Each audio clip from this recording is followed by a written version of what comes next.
Okay, good morning everyone, welcome to free learning classes. मुझे पता है एंड पहले से बोल देता हूँ, I am really sorry for that. मतलब अराउंड 20 या above 20 days, right, 20 to 30 days around मैंने कोई भी वीडियो अपलोड नहीं किया and I am really sorry for that due to some of the external conditions my classes, इसीलिए पूरा complete नहीं कर पाया video. But still again I am really sorry for that because मैंने वीडियो नहीं कर पाया एज़ पर माई प्रॉमिस से कि मैं हर जो आपका केमिस्ट्री का हो या फिजिक्स का या मैथ का उसमें सारे के सारे जितने भी मैंने बताया था कि नहीं ये भी कंप्लीट हो जाएगा वो भी कंप्लीट, मतलब टाइम के हिसाब से नहीं हो पाया, ठीक है ना। अभी जेई का तो सिलेबस आ गया आपका, सॉरी स्केड्यूल आ गया एंड नीट का भी स्केड्यूल आ गया, अभी आपका बोर्ड का भी एग्ज़ाम चलेगा, तो सारे के सारे आ गए, ठीक है। तो अभी शायद मतलब आई विल गिव माई 100%, मतलब 100% एफर्ट्स कि जितने भी वीडियो बना सकता हूँ तो बना लूँ, ठीक है। तो इस पर मैंने एक लिखा था, अभी क्या लिखा था कि आप लोगों को क्या चाहिए, मैं क्या पढ़ाऊँ। तो आप में किसी ने बताया कि नहीं सर, ये जो ब्लॉक्स होते हैं, मान लीजिए एस ब्लॉक या पी ब्लॉक या डी एफ, ये सारे के सारे जो इनऑर्गेनिक होते हैं उसमें बहुत सारे प्रॉब्लम्स आते हैं। तो इसीलिए मैंने सोचा ठीक है, मैं भी कहा था कि नहीं नेक्स्ट वीक में मैं I am preparing and I will upload it, ठीक है, वो भी बताया था, लेकिन नहीं कर पाया। बट नोट मैंने बना लिया, लेकिन नहीं पढ़ा, मतलब आपको नहीं पढ़ा पाया, ठीक है। बट आज से वो नहीं होगा, मतलब ट्राई करूँगा कि मतलब हाँ एक दिन गैप हो जाए तो it's okay, but alternative day या हर दिन आ जाएगा video and I will try my best to keep my word, ठीक है ना। And again I am sorry for that, ठीक है। ओके चलिए, तो आपका जितने भी इनऑर्गेनिक केमिस्ट्री होते हैं, तो इनऑर्गेनिक में बहुत प्रॉब्लम्स फेस करते हैं यहीं पर, चाहे आपका एस ब्लॉक हो या पी ब्लॉक या डी एंड एफ, इसमें बहुत सारे प्रॉब्लम्स होता है। क्यों होता है पहले उसको समझते हैं। क्योंकि इसमें बहुत सारे रिएक्शंस होते हैं एंड रिएक्शंस में you have to memorise all of the things, ये होता है। तो इसीलिए इसमें प्रॉब्लम्स आता है कि कितना याद रखें, इतना सारा इक्वेशंस है, नहीं। तो हम इस तरह से नहीं पढ़ेंगे। आपको क्या करना है, ये सारे के सारे जो मान लीजिए आपका पीरियोडिक टेबल में जितने भी एलिमेंट्स हो गए आपका, तो वो तो सारे एलिमेंट्स आपको, जैसे आपका नाम है, मेरा नाम है सुब्रत, तो ये मेरा नाम है, तो इसीलिए जो एलिमेंट का डिवीजन हुआ पहले डिस्कवरी के बाद में, वो तो आपको याद रखना पड़ेगा। किसी का नाम तो याद रखना पड़ता है ना, तो इसीलिए उसका नाम याद रखोगे, उसके बाद फिर उसका कैरेक्टरिस्टिक है वो देखेंगे। तो अकॉर्डिंगली पीरियोडिक टेबल में ग्रुप या पीरियड उसी के हिसाब से उनको प्लेस किया गया है अकॉर्डिंग टू देयर प्रॉपर्टी, चाहे वो फिजिकल हो चाहे वो केमिकल हो, जो भी हो, तो वो देखेंगे हम धीरे धीरे करके। तो अभी क्या करेंगे, आपका एस ब्लॉक एलिमेंट्स क्यों आया, या पी ब्लॉक, डी ब्लॉक, ए ब्लॉक, इसमें क्या होता है, जो यहां पर जो एस ब्लॉक एलिमेंट है, ये आपका एस पी डी एफ, ये क्या होता है, सब सेल्स, ये पता है आपको ना। तो जब आप इलेक्ट्रॉनिक कॉन्फ़िगरेशन करते हो, लास्ट जो सब सेल होता है उसमें जितने भी इलेक्ट्रॉन्स रहते हैं वो आपका वैलेंस, मतलब वैलेंस इलेक्ट्रॉन को सिंबलाइज करते हैं, आउटर मोस्ट ऑर्बिट में जितना रहता है। तो यहां पर भी वही है, एस में टोटल इलेक्ट्रॉन कितना रह सकता है, 2। तो इसीलिए जो मान लो आपका सोडियम ले लिया मैंने, कितना है आपका 11, ठीक है ना। तो पहले ऑर्बिट में 2, सेकेंड ऑर्बिट में 8 एंड थर्ड ऑर्बिट में क्या हो गया आपका 1, ठीक है ना। फिर orbit divided into sub orbitals, shell divided into sub shells, ठीक। तो एस पी डी एफ ये सब सेल्स हो गए। एस जो सब सेल है उसमें 2 रहेगा, जो पी है उसमें 6 रहेगा एंड जो डी है उसमें 10 रहेगा, ये आपको पता है, ठीक है। तो उसी के अकॉर्डिंग ये क्या हुआ है, डिवीजन हुआ है। जो एस ब्लॉक एलिमेंट या पी ब्लॉक एलिमेंट या डी या एफ जो भी हो, उसी के हिसाब से, मतलब जो लास्ट इलेक्ट्रॉन है वो कहां पर है, लास्ट इलेक्ट्रॉन जो है वो कहां पर है। तो एस में पता है आपको, एस में कितना इलेक्ट्रॉन्स रहते हैं, आपका 2 इलेक्ट्रॉन सर। एक पॉसिबल होता है आपका 1 इलेक्ट्रॉन हो सकता है, नहीं तो आपका पूरा 2 इलेक्ट्रॉन हो सकते हैं एस ऑर्बिटर में, ठीक है ना। तो उसी के अकॉर्डिंग ये आपका ग्रुप 1 एंड ये आपका ग्रुप 2 एलिमेंट, आगे समझ में। तो यहां पर जो डिवीजन हुआ है एस पी डी एफ जो भी है, तो जनरल जो यहां पर एस ब्लॉक में आइदर S1 आएगा, नहीं तो आपका क्या आएगा S2, उसके बाद यहाँ पर 1s लगता है आपका, 1s होता है, 2s होता है, 3s होता है, ये तो पता है आपको, है ना। फास्ट ऑर्बिट जो होता है आपका के सेल में कितना रहता है 2, तो एक एस रहेगा। उसके बाद एल में कितना रहता है 8, तो ये 2s2 बनेगा एंड 2p6, ये आपको पता है, टोटल 8 इलेक्ट्रॉन, ठीक है ना। एंड उसको डिवीजन करेंगे तो आपका px आएगा, py आएगा एंड pz आएगा। तो ये अपर स्पिन डाउन स्पिन ये भी था। ऑर्गेनिक में हम जो पढ़ रहे थे वो मैं कंटिन्यू कर लूँगा, आपका हाइड्रोकार्बन हाइब्रिडेशन वो उससे शुरू करेंगे ना, तो वो आपको समझ में आ जाएगा। लेकिन यहाँ पर सिर्फ आपको ये देखना है कि यहाँ पर एस जो है आपका सबसेल, उसमें कितना इलेक्ट्रॉन है। अगर एक इलेक्ट्रॉन है तो वो आपका ग्रुप 1 हो गया, एंड अगर 2 इलेक्ट्रॉन हो गए तो वो ग्रुप 2 हो गया। सिंपल, बहुत ही सिंपल है। उसी के अकॉर्डिंग हम डिस्कस करेंगे। मान लीजिए आपका हाइड्रोजन के आउटर मोस्ट में कितना है, एक ही है, बिकॉज उसका एटॉमिक नंबर कितना है, 1 है। तो हाइड्रोजन के आउटर मोस्ट ऑर्बिट में अगर 1 है तो वो कहां पर रहेगा, 1s1, तो 1 आ गया, तो ये आपका ग्रुप 1 आ गया। उसके बाद सोडियम आता है, सोडियम में कितना है बताओ, सोडियम में 11 है।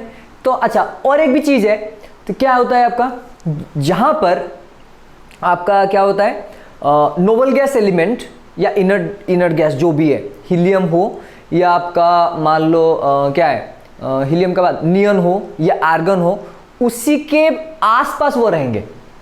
नहीं आए समझ में, मतलब मान लो आपका हाइड्रोजन है, देखो ये हाइड्रोजन 1 हो गया एंड सोडियम क्या हो गया, देखो 11, सही है।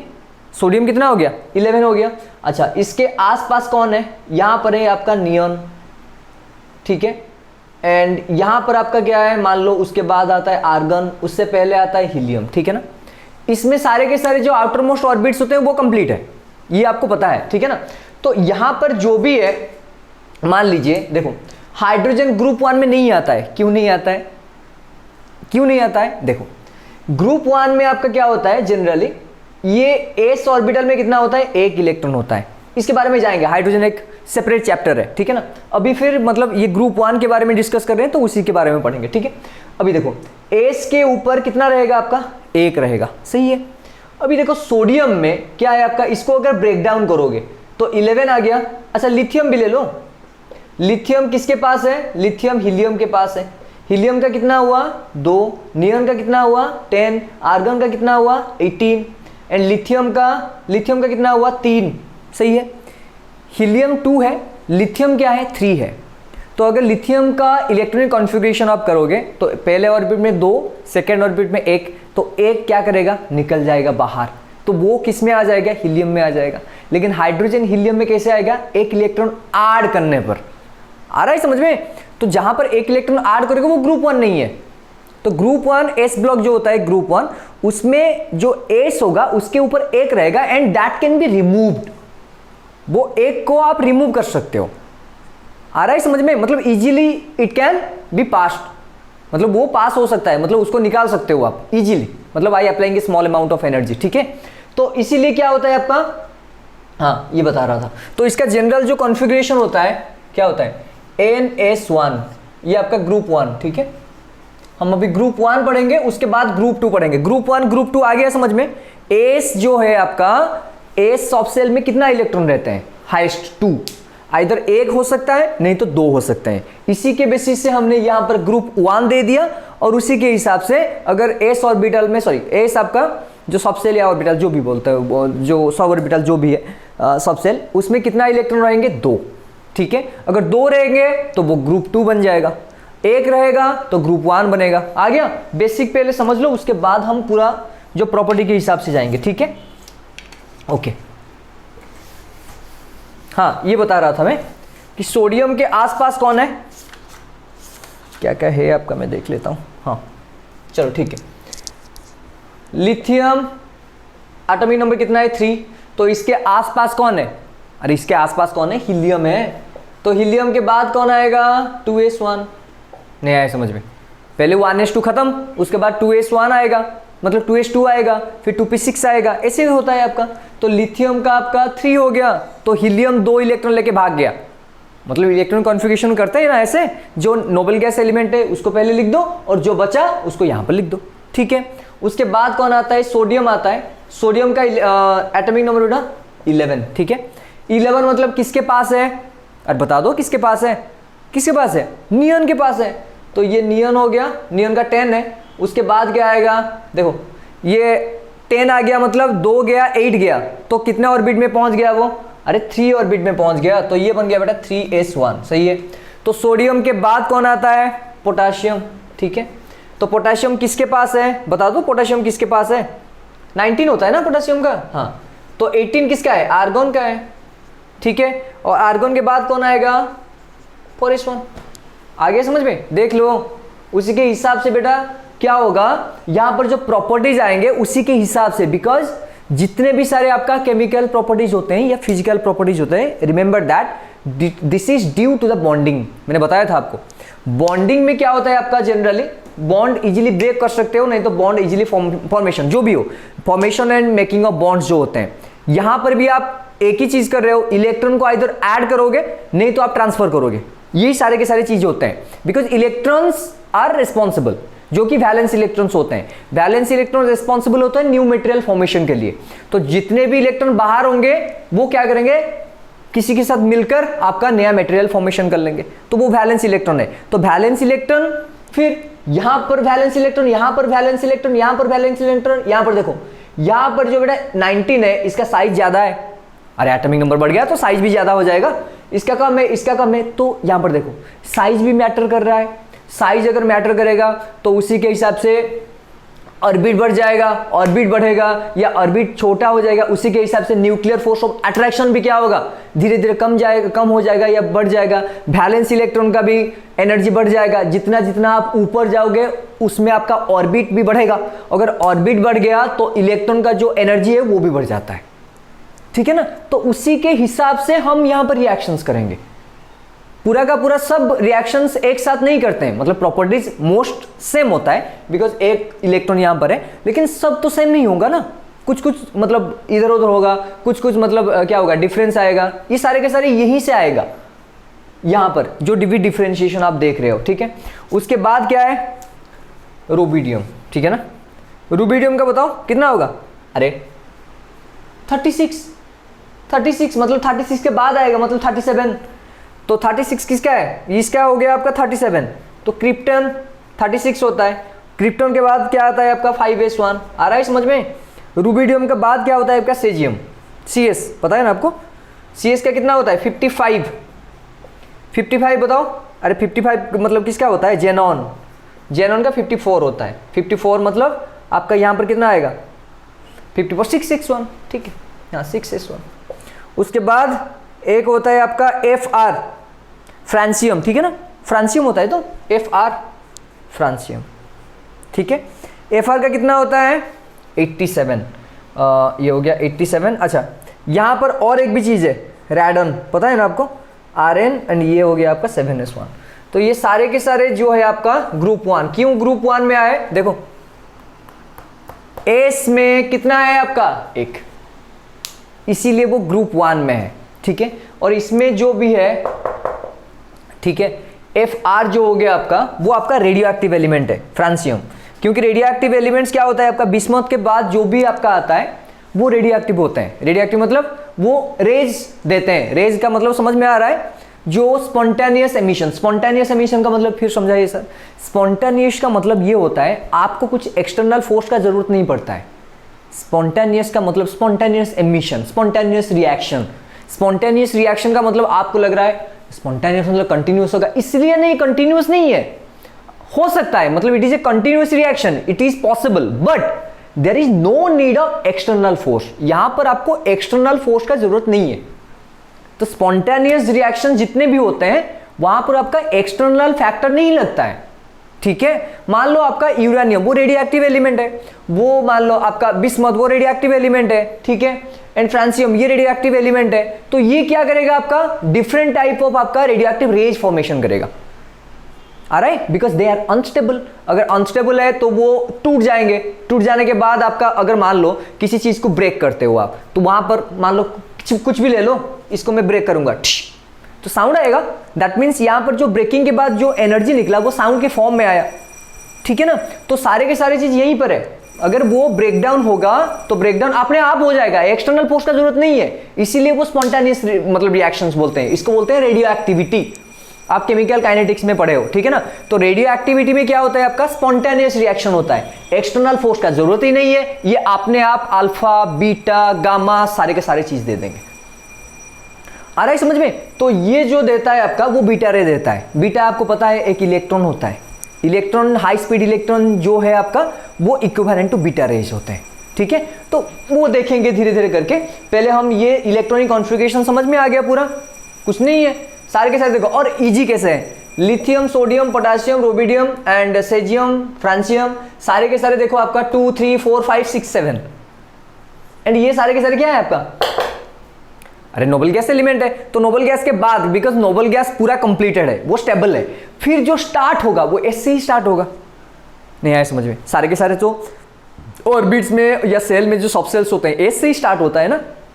तो इसलिए माइंड में मेरा आ गया क्या, ये सारे के सारे जो चीजें हैं, ये वाला ये आपका नोबल गैस एलिमेंट हो गया, उसका जो नेक्स्ट वाला जो एलिमेंट होगा वो आपका एस मतलब ग्रुप 1। आगे समझ में, ग्रुप 1 ये वाला, चलो लिख लो।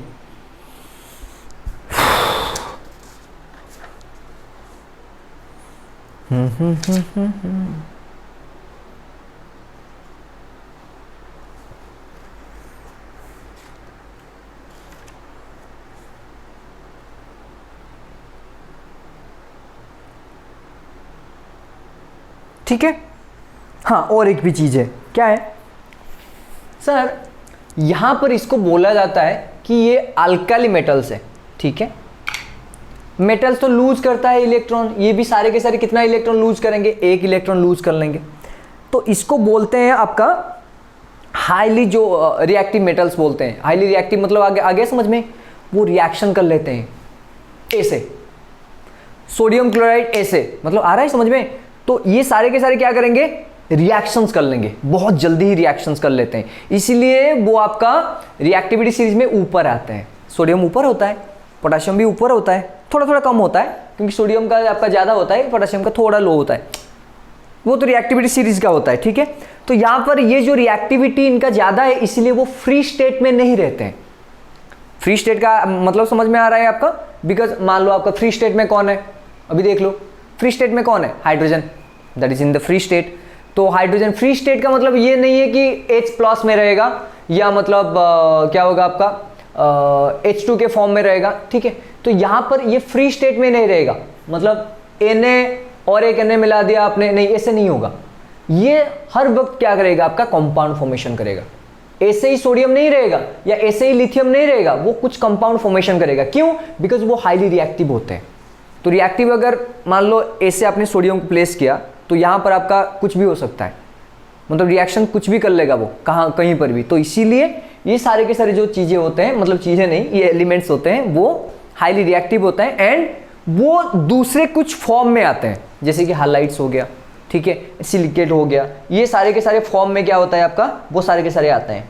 कौन, ये वाला सिलिकेट्स हो गया, हाइलाइट्स हो गया, ऑक्साइड्स हो गया, ठीक है, because they are highly reactive, मतलब रिएक्शंस वो जल्दी जल्दी कर लेते हैं, पूरा हाई ऐसे ऐसे, very fast very fast very fast. आगे समझ में, ओके। नाउ और एक भी चीज क्या होता है आपका, तो ये कॉम्बाइंड स्टेट में रहेगा, आगे समझ में। हाँ उसके बाद हाँ केमिकल प्रॉपर्टीज तो सेम होगा, बिकॉज केमिकल प्रॉपर्टीज डिपेंड करता है, बताया आपको अभी। केमिकल प्रॉपर्टीज जो है वो डिपेंड करता है आपका बैलेंस इलेक्ट्रॉन के ऊपर, या इनका सबका आपका बैलेंस इलेक्ट्रॉन एक ही है, तो मोस्ट प्रोबेबली इनका जो केमिकल प्रॉपर्टीज है वो सेम है। अच्छा और एक भी चीज़ है, अगर केमिकल प्रॉपर्टीज सेम हो गया तो ये मतलब कॉम्बाइंड स्टेट में भी मतलब ये लिथियम सोडियम मिल सकते हैं, नहीं, बिकॉज उनका साइज भी डिफर करता है, तो आपस में नहीं मिल सकते, वो अलग अलग रहेंगे, लेकिन केमिकल प्रॉपर्टीज सेम शो करेंगे, अप्रोक्सीमेटली सेम शो करेंगे, कुछ कुछ चीज़ें मतलब डिफरेंट आएगा, क्यों आएगा वो भी बताएंगे हम, ठीक है।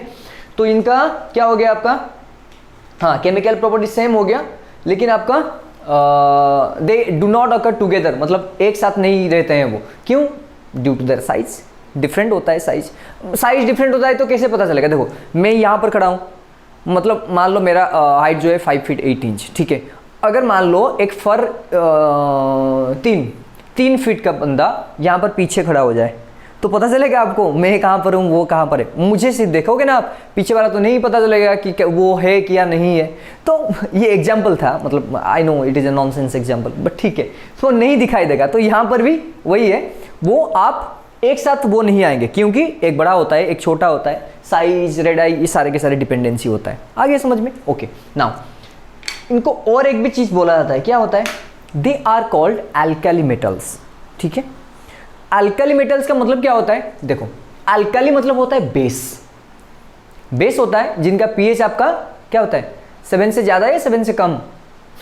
7 से ज़्यादा होता है। ठीक है, तो बेसिक नेचर ये शो करते हैं। कहाँ शो करते हैं सर? आपने बताया ये तो फ्री स्टेट में नहीं रहेंगे। हाँ मैंने बताया फ्री स्टेट में नहीं रहेंगे। तो यहां पर मान लो बेटा ये क्या करेंगे, अगर वाटर में मिल जाते हैं, पानी में मिला दो, सोडियम प्लस ऑफ वाटर क्या होगा? Sodium hydroxide. तो ये तो पता है आपको, जहां पर OH माइनस लगता है आपका वो क्या होता है? Base. That's why these are called what? क्या होता है? Alkali metals. Again alkali metals.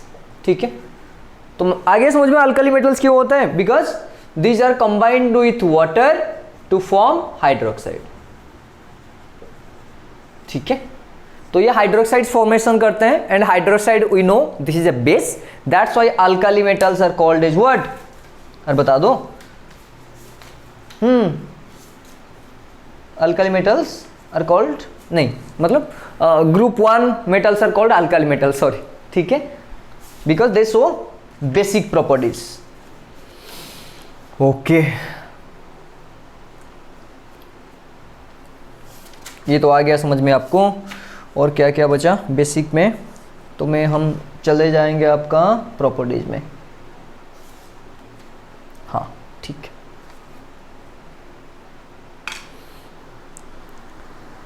Naming के बारे में थोड़ा बता दूं। ओके, लिथियम को लिथियम का जो नेमिंग हुआ वो लिथोस से हुआ है। सारे के सारे पता है आपको, ग्रीक वर्ड ही है, बिकॉज वही मतलब सारे के सारी चीज़ें वो मतलब डिफाइन किए थे, ग्रीक वर्ड लिथोस। ठीक है, लिख देता हूं मैं लिथोस। लिथोस का मतलब क्या होता है पता है? स्टोन। तो इसी से आपका किसका नाम आया? लिथियम का नाम आया है। एंड सोडियम का नाम पता है आपको? बताओ, सोडियम का नाम क्या है? बता। अरे सोडियम मतलब सोडा, सोडा से आया है। जो सोडा आप पीते हो वो नहीं है, सिंपल सोडा होता है। एंड पता है जब आपका सोडा का मतलब होता है ग्रीक में टू स्प्लिट अपार्ट, मतलब अलग करना सोडियम का। तो यहाँ पर वहाँ पर क्या यूज होता था? जब हेडेक होता था बहुत ज़्यादा, मतलब उस टाइम, तो वहाँ पर आपका सोडियम यूज होता था। पहले जो किसी को हेडेक होता है उसमें आप मतलब सोडियम कंटेंट थोड़ा दे देते हैं, या सोडियम कंटेनिंग मेडिसिन जो होते हैं वो दे देते हैं। तो मतलब क्या होता है? स्प्लिट, मतलब स्प्लिट अप। और क्या समझाऊँ आपको हेडेक हुआ बहुत जोर से, ठीक है, वो स्प्लिट हो गया। स्प्लिट मतलब आ रहा है समझ में? मतलब यहाँ पर बहुत, यहाँ पर दर्द हो रहा है। अभी देखो यहाँ पर जो पेन है वो जितने भी इंटेंसिटी में पेन हो रहा है वो यहाँ पर डिस्ट्रीब्यूट हो गया पूरा का पूरा। तो अभी यहाँ पर जितने जोर से, जितने इंटेंसिटी से मतलब दुख रहा था, अभी उतना इंटेंसिटी से नहीं दुखेगा, बट दुखेगा, लेकिन यहाँ सारे के सारे में थोड़ा थोड़ा करके मतलब स्प्लिट हो गया, टूट गया वो एंड बिखर गया। यही होता है सोडियम।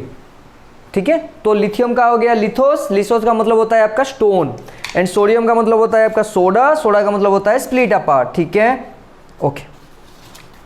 हाँ, पोटाशियम का पोटाश का मतलब पता है आपको? पोटाश ये होता है आपका एसेंस ऑफ प्लांट्स। इसका पोटाश का मीनिंग होता है एसेंस, मतलब प्लांट में बहुत सारे क्या रहता है आपका? Potassium containing substance. आ गया? नहीं आया समझ में? Potassium carbonate K2CO3। ठीक है, तो पोटाशियम कार्बोनेट जनरली मतलब किस में होता है? प्लांट्स में होता है। ठीक है, तो lithium is derive from the word lithos. इसका मीनिंग क्या होता है? स्टोन।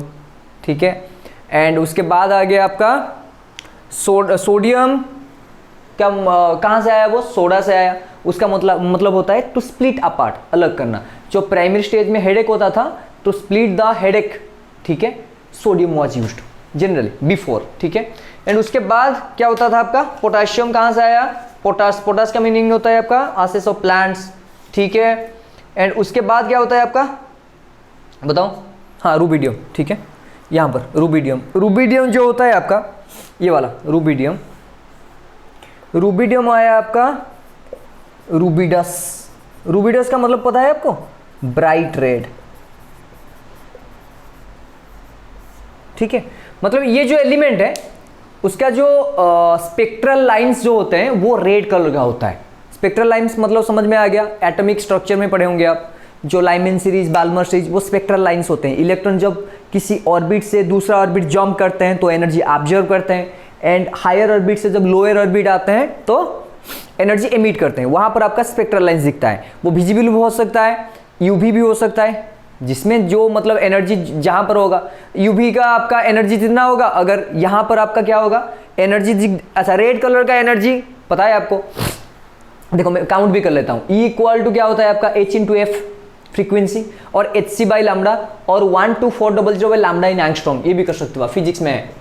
E इक्वल बेटा कितना होता है आपका 12400 divide by lambda in angstrom EV, ठीक है। रेड का कितना है, रेड का आपका लैम्डा होता है 760 नैनोमीटर, 760 नैनोमीटर। उसमें एंगस्ट्रॉम में कन्वर्ट कर लो, 12400 डिवाइड कर लो, एनर्जी आ जाएगा आपका। तो ये जब आपका ब्राइट रेड देता है स्पेक्ट्रम, मतलब रेड कलर का दिखता है, मतलब विजिबल रीजन में आएगा, ठीक है। ये आपका रूबिडस हो गया। एंड नेक्स्ट आता है आपका सेजियम। सेजियम आपका क्या होता है, सेजियस, CAESIUS, इसका मीनिंग होता है आपका, मीनिंग होता है ग्रे, ठीक है। वही सेम आपका स्पेक्ट्रल लाइन से वो है वो, ठीक है। ये हो गया। एंड उसके बाद क्या होगा आपका फ्रांसियम, लास्ट वन। फ्रांसियम आया से आपका कहाँ वो था आपका, भूल गया मैं, हाँ फ्रांस, मतलब ये कुछ लैटिन वर्ड नहीं है, ये आपका जो फ्रांसियम था, क्यूरी इंस्टीट्यूट में एक साइंटिस्ट थे, उसका नाम मतलब मुझे याद नहीं है, मैडम क्यूरी का इंस्टीट्यूट जो था वहाँ पर वो डिस्कवर किए थे, एंड फ्रांस के नाम के हिसाब से वो फ्रांसियम दे दिए। इसका पता है आपको, फ्रांसियम जो एक एलिमेंट होता है उसका half life less than 23 minutes होता है। हाफ लाइफ का मतलब समझ में आ गया आपको, फ्रांसियम का हाफ लाइफ क्या होता है 23 मिनट्स। मतलब आप 100 ग्राम सब्सटेंस ले जाओ, ठीक है, 100 ग्राम सब्सटेंस में 50 ग्राम रिड्यूस होने में जितना टाइम लगेगा आपको, वो होता है उसका हाफ लाइफ। मेडिसिन का भी हाफ लाइफ होता है। आपने पैरासीटामोल खाया, उसका जितना भी, मान लो आपका 650 mg लिया आपने, 500 mg ले लिया, तो वो जो आपका 250 mg है वो मिलीग्राम 250 मतलब हाफ हो गया।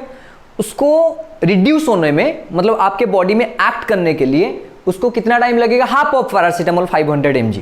500 मिलीग्राम लिया आपने, 500 मिलीग्राम में 250 मिलीग्राम को रिड्यूस होने में, और 250 ग्राम बॉडी में मतलब एक्ट करने के लिए जितना टाइम लगता है वो होता है आपका उसका हाफ लाइफ, ठीक है।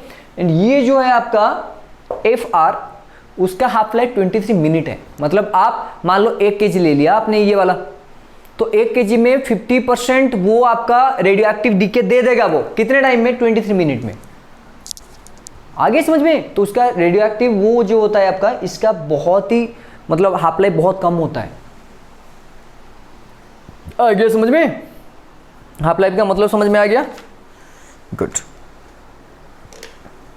23 मिनट से कम होता है वो।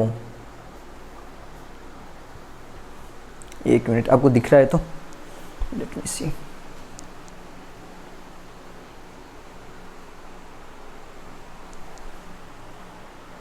हाँ दिख रहा है, चलिए ठीक है। आगे बेसिक चीज़ें समझ में आ गया, वो इलेक्ट्रॉनिक कॉन्फ़िगरेशन क्या है। उसके बाद आपका, अच्छा देखो अगर नीचे आएंगे ऐसे, बताओ एटॉमिक रेडियस क्या होगा आपका, धीरे धीरे इंक्रीज हो जाएगा, ऑब्वियसली बड़ा बड़ा है। एंड और एक भी चीज़ है, क्या बताओ, देखो पहले 1 ऑर्बिट था, उसके बाद 2 ऑर्बिट बनेगा, उसके बाद 3 ऑर्बिट बनेगा, उसके बाद 4 ऑर्बिट बनेंगे, ऐसे बनेंगे। पहले जो आपका लिथियम था, यहाँ पर 2 हो गया, यहाँ पर 1 हो गया। उसके बाद जो आपका क्या हो गया, सोडियम हो गया, ये 2, ये 8, यहाँ पर 1 आएंगे, ऐसे होगा आपका, ठीक है ना। तो यहाँ पर आपका जो क्या है सेल है या ऑर्बिट है वो भी धीरे धीरे इंक्रीज होता जा रहा है। आ रहा है समझ में? वो भी क्या होता है आपका इंक्रीज होता जा रहा है। एंड यहाँ पर और एक भी चीज देखना है, क्या है, देखो मान लो आपका यहाँ पर बेटा क्या ले लिया आपने, आर्गन ले लिया, तो ये 2 हो गया, ये 8 हो गया, एंड यहाँ पर आपका 2 8 10, उसके बाद 8 हो गया, उसके बाद 1 यहाँ पर आ जाएगा, यहाँ पर आ गया आपका, ये आपका 1 हो गया, ये 2 हो गया, ये 3 हो गया, ये 4 में आ गया पोटेशियम, यहाँ पर आ जाएगा।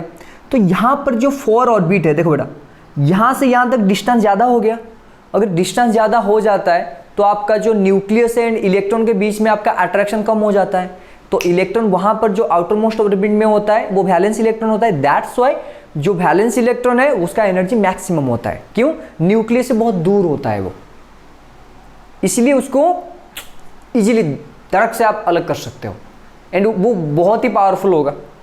ठीक है ना? तो अकॉर्डिंगली हम मतलब डायरेक्ट प्रोसेस में जाएंगे एंड जो भी एस ब्लॉक का है ग्रुप 1 का मैं नोट मतलब कर चुका हूँ, मतलब कहीं मतलब थोड़ा बहुत देखना है कि मतलब पूरा हुआ है कि नहीं या कहीं पर कुछ छूट गया है कि नहीं, and I will upload it and you can download through the link I will provide. ठीक है? एस ब्लॉक मतलब कल परसों में आप आई विल डू इट। ठीक है? एंड एनसीईआरटी का जितने भी है वो क्वेश्चंस मैं उसमें भी लिख दूंगा, no issue with that. And खत्म होने के बाद आपका एक मतलब रहेगा, क्या रहेगा, ड्यूटी रहेगा, एनसीईआरटी में जितने भी आपका क्वेश्चन है वो कर लेना। ठीक है? फिर कल मिलते हैं बेटा। Thank you and again I am sorry and I will try my best मतलब to keep it up in a perfect manner. ठीक है? चले, thank you, be happy keep smiling.